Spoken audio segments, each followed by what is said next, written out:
Bismillahirrahmanirrahim. Assalamualaikum warahmatullahi wabarakatuh.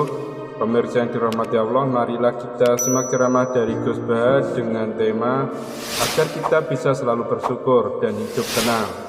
Sebelumnya marilah kita bersolawat terlebih dahulu. Allahumma sholli ala Sayyidina Muhammad wa ala ali Sayyidina Muhammad. Selamat menyaksikan. Kalau Islam Arab, ini kata Mbah Mun, kalau Islam Arab itu contohnya kayak pohon kurma, jadi kuat. Dan wajah tasbihnya itu di daunnya tidak jatuh. Tapi kalau Islam Indonesia, kata Mbah Mun, itu kayak padi, jadi ya agak doyong-doyong sedikit gitu. Jadi untuk menghadapi angin besar itu pilihannya dua, Anda kekar kayak kurma, atau fleksibel kayak padi. Jadi ya doyong-doyong sidik gitu. Ada koruptor sowan, salam templeknya ya diterima gitu. Ada calon bupati cantik, ya didukung, pokoknya agak-agak doyong gitu. Tapi baru kayak doyong itu nggak bisa roboh karena fleksibel. Jadi kazar in akhraja syatahu. Jadi ada dua tamsil.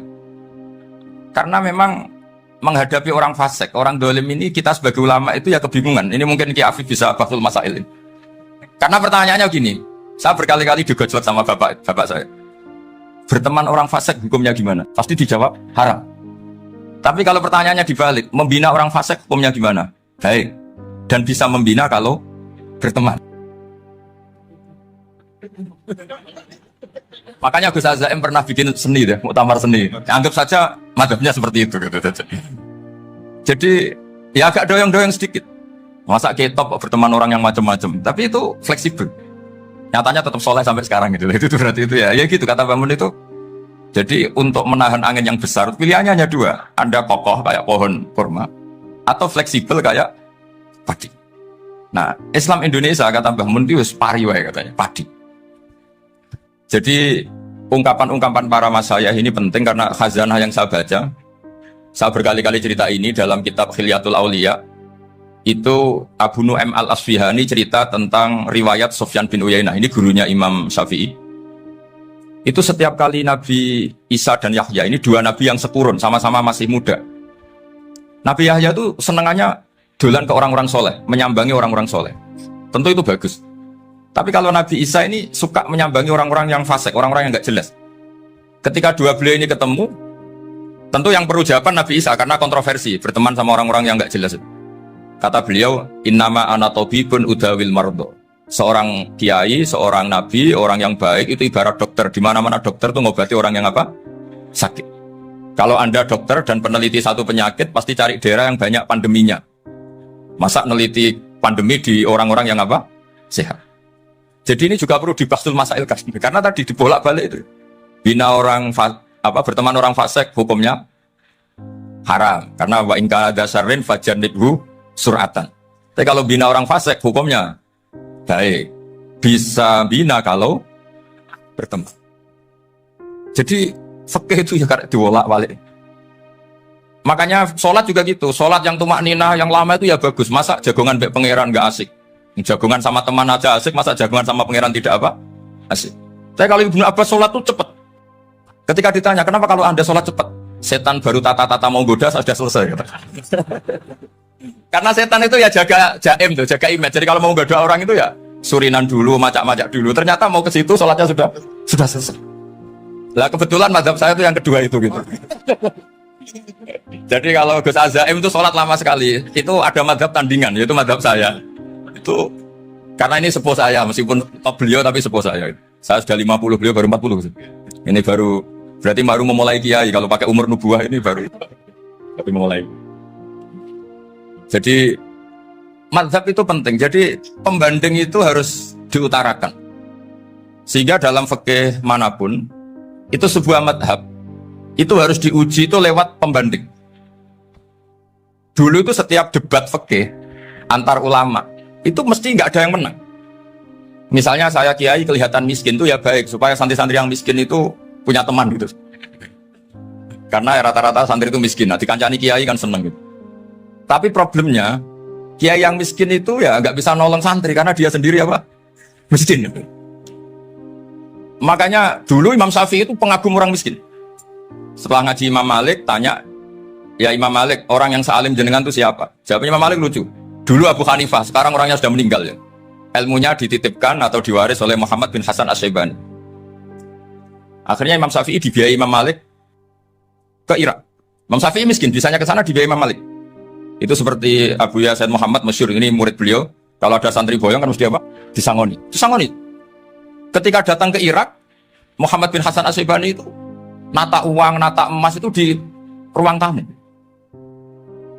Jadi ngitung uang itu di ruang tamu. Miliaran.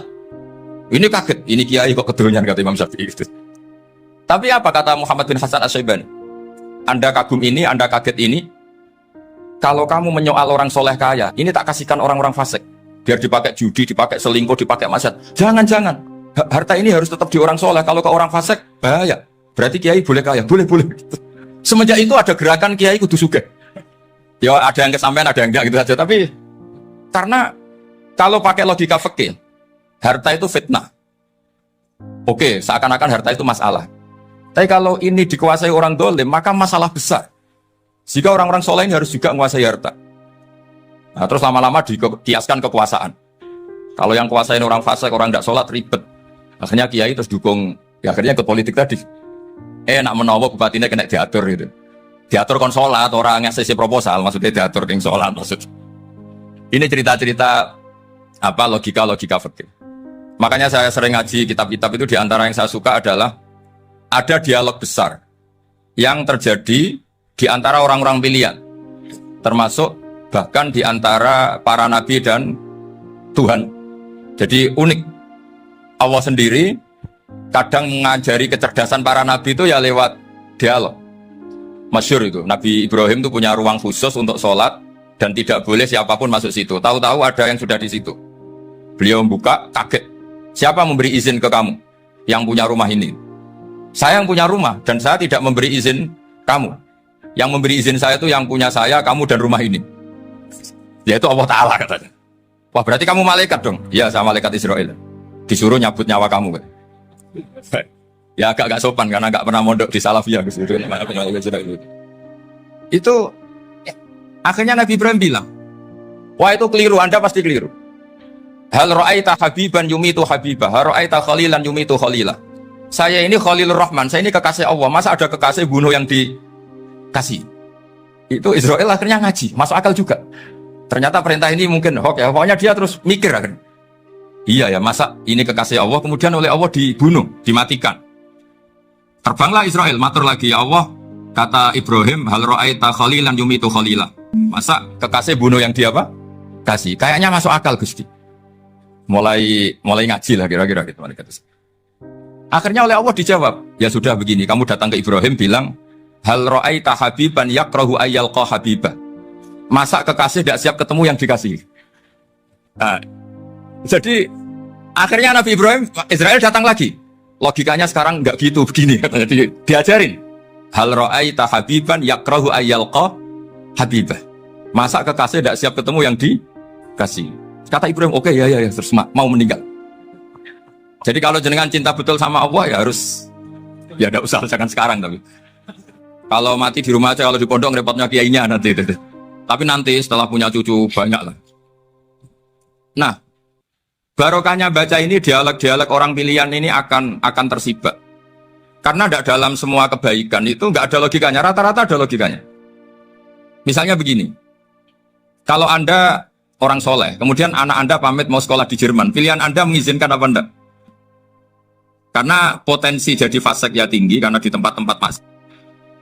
Potensi berdakwah dari daerah yang untuk daerah yang tidak ada dai-nya menjadi ada. Itu mesti ulama itu berdebat. Misalnya punya anak pamit mau kembali atau keluarga. Yang satu cara berpikir optimis. Awal ada dai di beberapa negara Eropa itu ya barokahnya imigran, pekerja, mahasiswa. Dan semua itu bumi Allah, harus ada tasbih, harus ada tahmid. Dan itu harus dimulai dari kemauan atau mengizinkan anak asuh kita ke sana.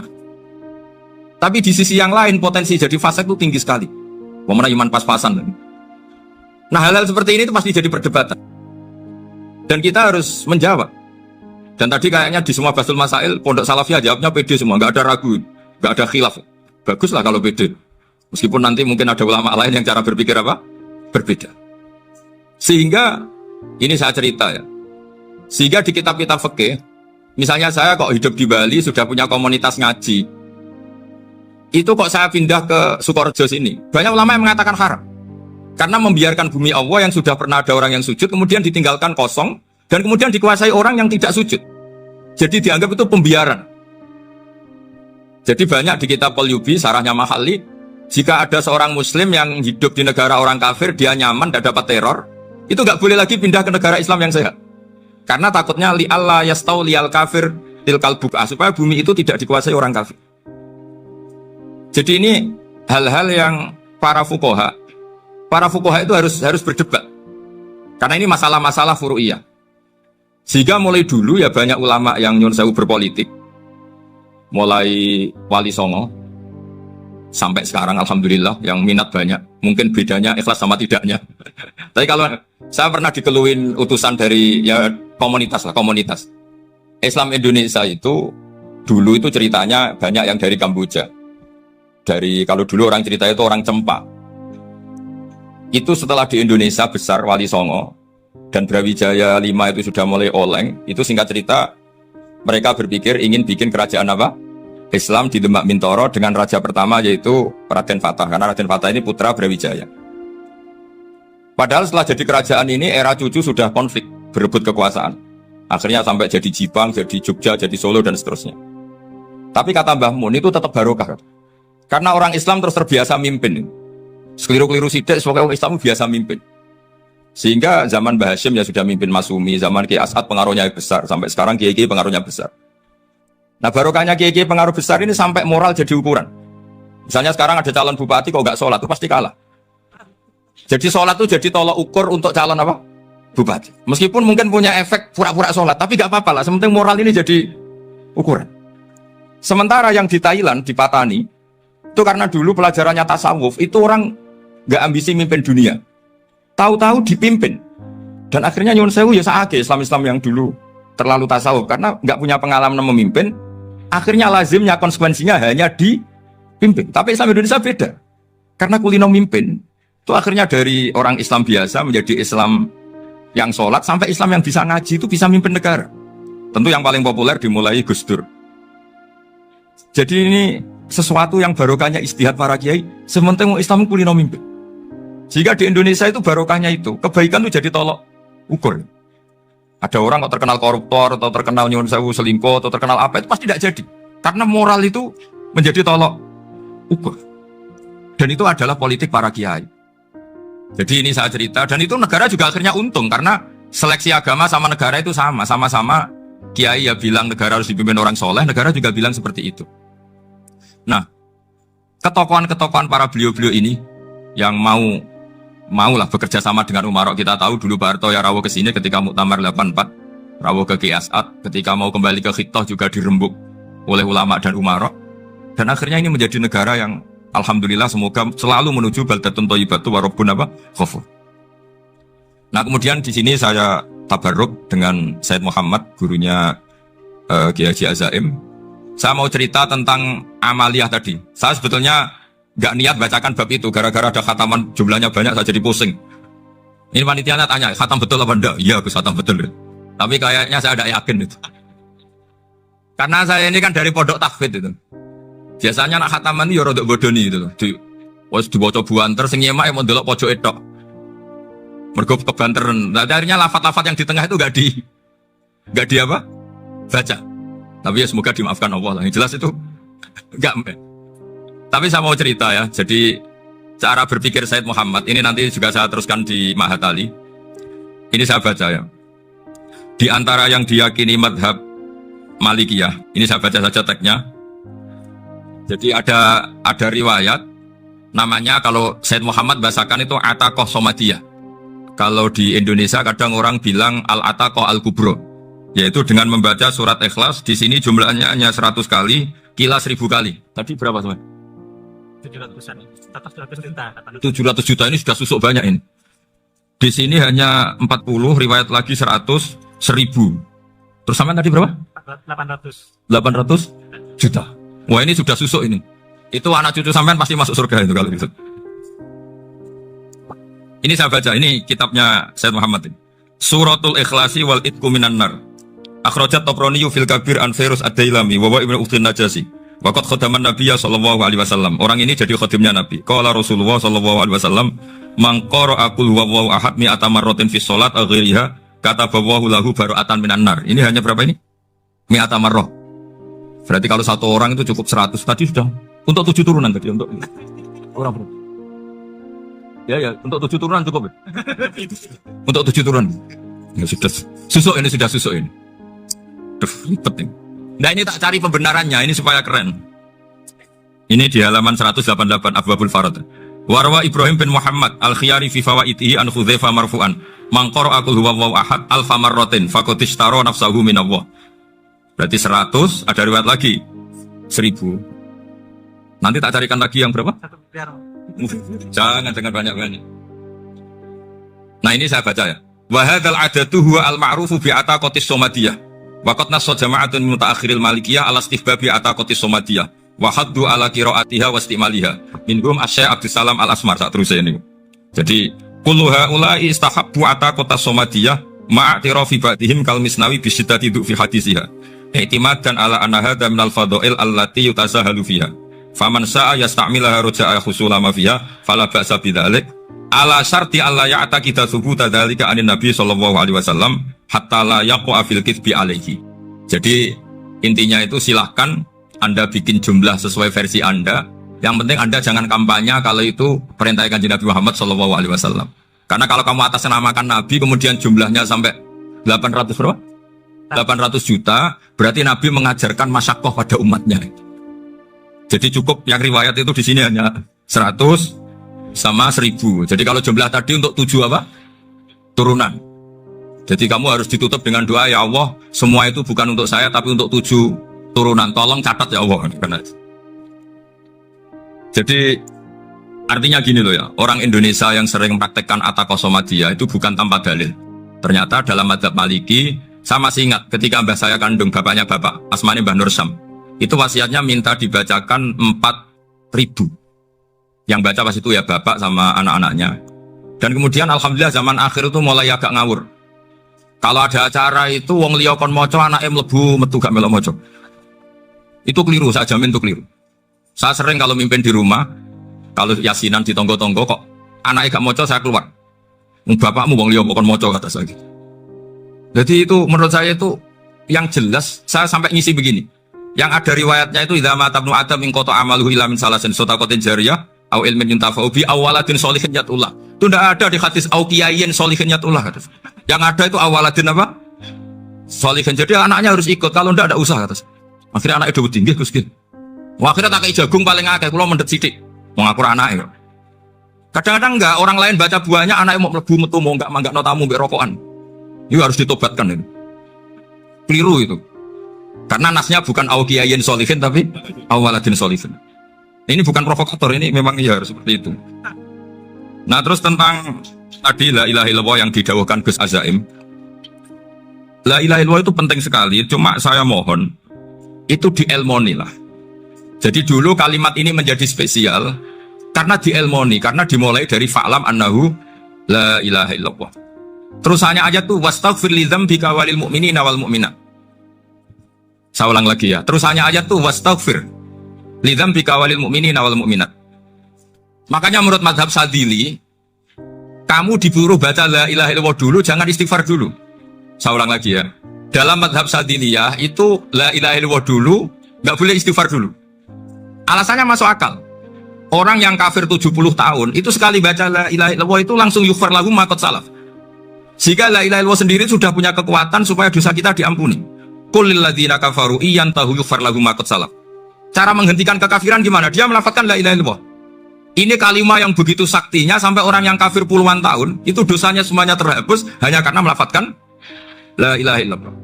Nah, makanya kata Abdul Hasan Asyadili, wastaghfir lidzambika ay bihadil kalimah. Seseorang sah di istighfar itu kalau melafazkan la ilaha illallah. Misalnya ada orang kafir mati kafir, sah nggak anak cucunya mengistighfari dia? Tidak sah karena belum melafazkan la ilaha illallah. Makanya kata Abdul Hasan Asyadili, wastaghfir lidzambika ay bihadil kalimah. Sehingga lafaz ini spesial betul. Tapi kadang-kadang beberapa mursyid cara berpikir lain. Ini kalimat thayyibah harus dibaca orang suci sehingga mendahulukan apa? Istighfar. untuk supaya pas ngelafatkan kalimat thayyibah sudah dalam keadaan apa? Suci. Itu juga masuk akal. Tapi secara meyakinkan saya sendiri lebih mengikuti manhajnya Abil Hasan Asyadzili karena alasannya tadi, yang kafir puluhan tahun saja langsung luntur dosanya karena melafatkan la ilaha illallah. Artinya la ilaha illallah sendiri sudah bagian dari istighfar. Nah, ya tadi buktinya. Falam annahu la ilaha illallah terus wastaghfir lidzambika walil mu'minin. Jadi orang sah diistighfari itu setelah dipastikan sah tauhidnya. Jadi setelah tauhidnya sah yaitu la ilaha illallah baru sah apa? Diistighfari. Sehingga orang kafir, seolah lagi orang kafir yang mati kafir, anak cucunya tidak boleh apa? Tidak boleh menistighfar.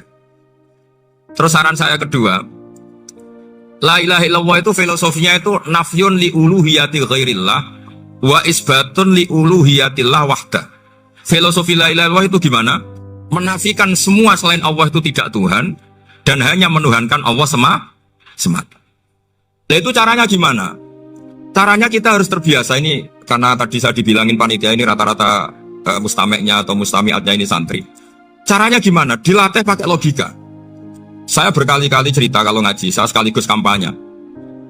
Allah itu Tuhan yang begitu fair. Untuk menjadi Tuhan, Allah mempersilahkan, ada kualifikasi Tuhan.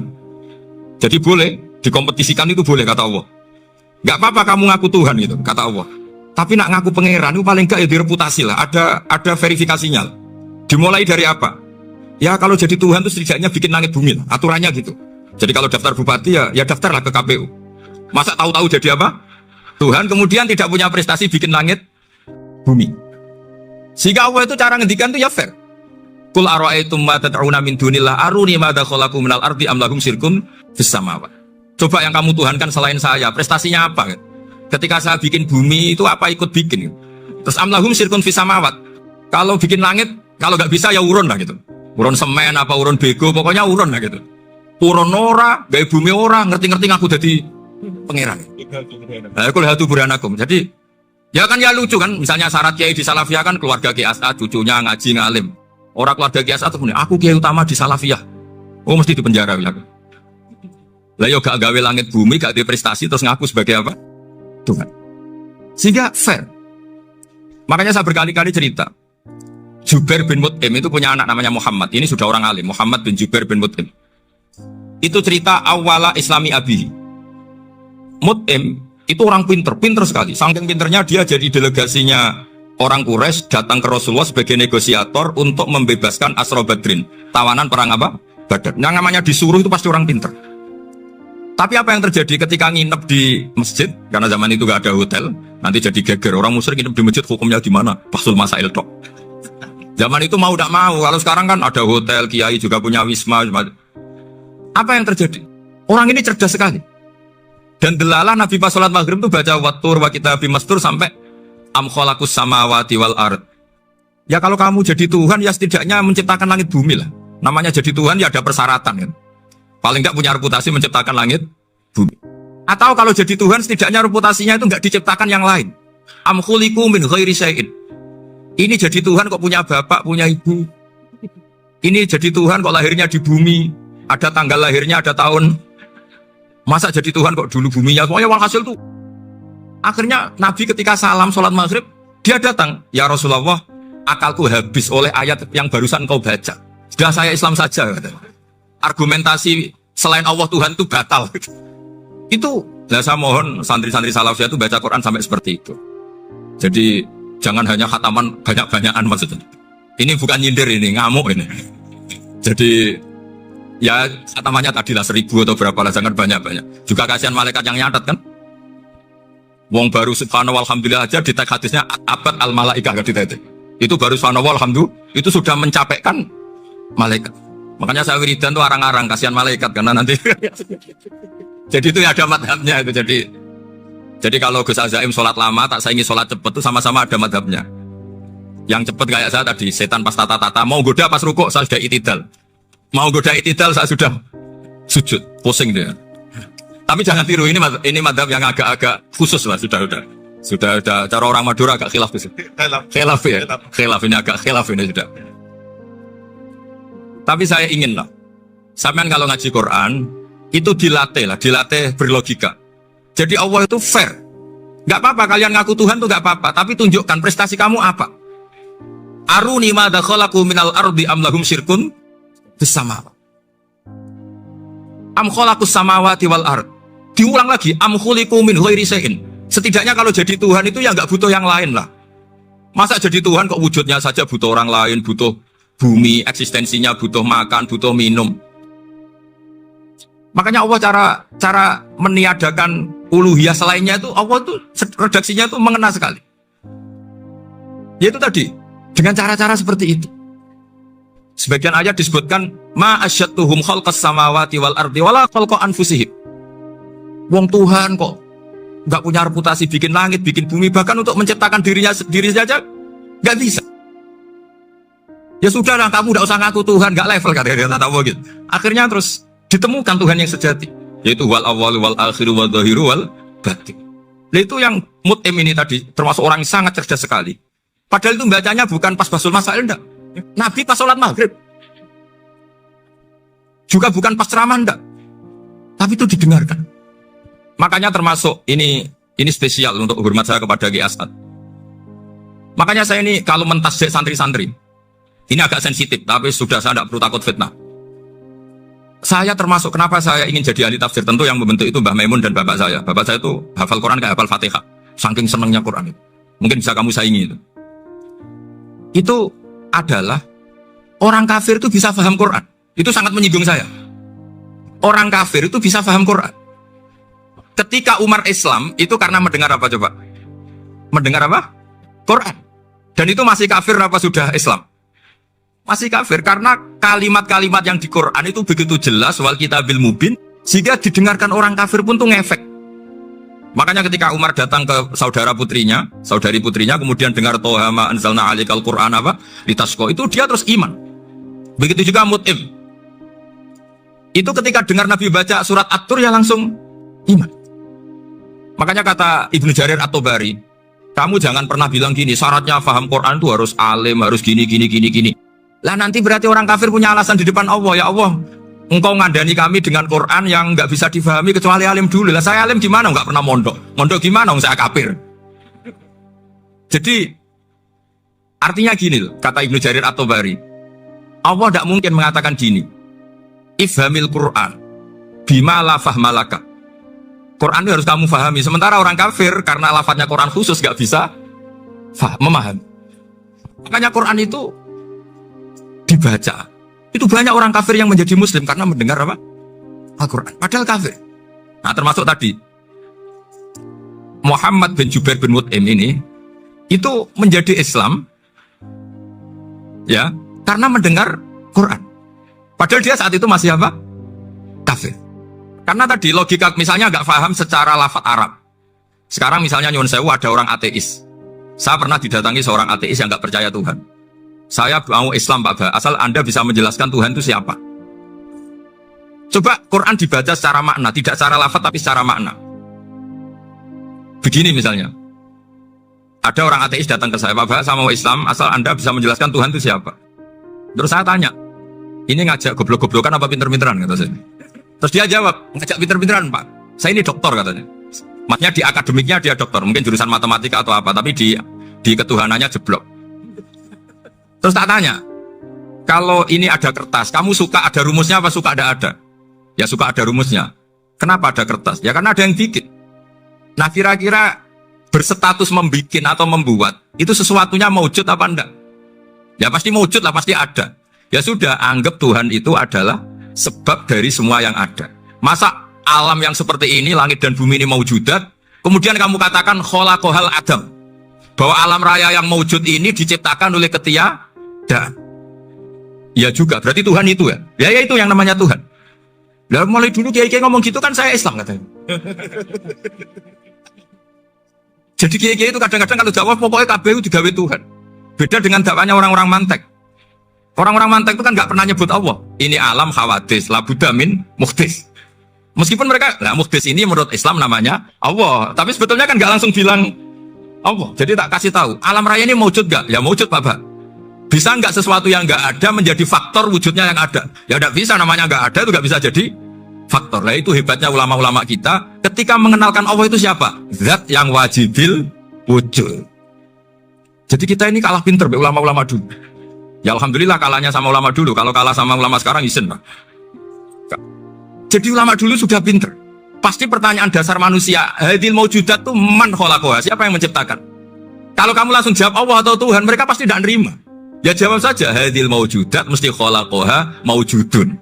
Nah berhubung maujud ini berstatus pencipta harus super. Nah super ini oleh ulama disebut wajibul wujud atau musabbibul asbab. Yang oleh Islam dinamai Allah. Tapi kita langsung ngomong Allah, mesti aja bingungkan kan bagi yang bingung maksudnya. Ya saya mohonlah kalimat-kalimat la ilaha illallah itu diamatilah, diresapi sampai seperti penjelasan saya ini, sehingga punya kualitas ilmu. Karena syaratnya memang fa'lam, harus punya kualitas apa? Ilmu. Ilmu itu apa? Ma'rifatus syai' ala ma huwa alaih. Mengenal sesuatu sesuai detail-detail sifatnya sesuatu itu. Misalnya kalau Allah sudah jadi Tuhan, ya harusnya qabla kulli syai'. Masa Tuhan sama yang dituhani wujudnya dulu yang dituhani? Ditemukanlah sifat awal atau qadim. Makanya benar Gus Azaim tadi, kalau sudah bertauhid harus hafal akidah berapa khamsin. Dimulai apa? Wujud. Kenapa harus dikatakan wujud? Karena alam raya ini kadung maujudat. Hadhil alam maujudun. Masa maujudun khalaqahul adam? Masa maujudat khalaqahul adam? Nah itu yang disebut am khuliqu min ghairi syai'in am humul khaliqun. Jadi saya mohon semohon-mohonnya, cobalah tradisi-tradisi lihat baru ayat ini dihidupkan lagi, sehingga kita baca Quran itu sekaligus menjadi orang yang sangat argumentatif. Karena Quran adalah qul falillahil hujjatul baligh. Dilatih. Jangan bosan dilatih. Makanya kalau saya baca ayat-ayat seperti itu, cek fair Allah. Fair betul. Gak apa-apa saya punya pesaing kata Allah. Tapi yang imbang dong. Pas aku gawe langit ya bantulah. Atau ada langit tandingan lah kira-kira gitu. Kalau saya bikin bumi ada bumi. Nah misalnya sekarang orang Cina bikin matahari. Materinya dari mana coba? Dari yang sudah ada sekarang kan? Tetap saja gak ikut bikin kan? Tapi kalau Allah bikin langit bumi minal adam minal wujud. Kalau mereka paling rekayasa yang sudah wujud adik. Nah harus sampai seperti itu. Sampai kata Gus Azim kul hatu apa? Burhanakum dan.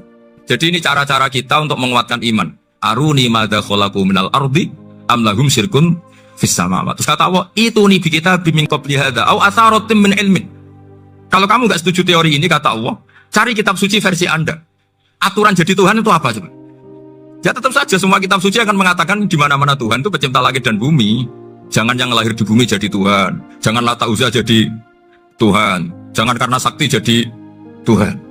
Nah ini di sini pentingnya ilmu balaghah, ilmu mantek yang alhamdulillah di pondok-pondok kita masih diajari. Makanya kata mantek, sebetulnya ilmu akal hanya menemukan hadil maujudat khalaqaha maujudun. Nah yang maujud ini siapa? Ya wajibul wujud. Nah kemudian Islam menamai ini Allah Subhanahu wa ta'ala. Makanya ulama dulu itu kalau ngendikan Allah itu siapa? Zat sing wajibul wujud. Itu filosofinya luar biasa. Karena dengan seperti ini bisa menafikan teori ateisme. Bahwa alam raya ini diciptakan oleh ketiadaan. Makanya saya bilang tadi, ngajak goblok-goblokan apa pinter-pinteran gitu. Lah nek ngajak goblok-goblokan yang ini, hadhil maujudat khalaqahal adam. Terus kita goblok bareng. Loh iya kan barang maujud diciptakan yang tidak maujud.